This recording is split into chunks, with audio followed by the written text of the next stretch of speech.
فرمایا کہ اے عظمتاں والا رسول او شانہ والا رسول ہے جدا ذکر ہو جاندا ہے اللہ محفلاں دے اندر جان پیدا کر دیندا ہے حضرت آدم علیہ السلام حضرت حوا علیہ السلام کے قریب ہون لگے بس اس طرح قریب ہوئے رب نے فرمایا آدم جی میرے مولا فرمایا ٹھہر جاؤ فرمایا کی ہویا ہے یا اللہ میرے واسطے بنائیے پھر رکن دا حکم کیے فرمایا حق مہار ادا کر دیو یا اللہ حق مہار او کی ہوتا ہے فرمایا نکاح تو پہلے قریب ہون تو پہلے یہ حق ادا کیتا جانا ہے یا اللہ پیسے کوئی نہیں پراپرٹی کوئی نہیں جائیداد کوئی نہیں ساری جنت تیری ہے یا اللہ کی دیا فرمایا اج جائیداد نہیں چلنی اج جنت نہیں چلنی اج سونے محمد کا ذکر چلنا ہے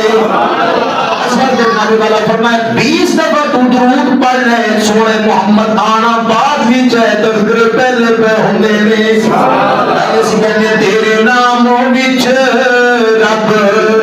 رکھیاں شفاواں میں تیرے نام وچ رب رکھیاں شفاواں میں او تیرا نام لیا ڈل جاندیاں بلاواں میں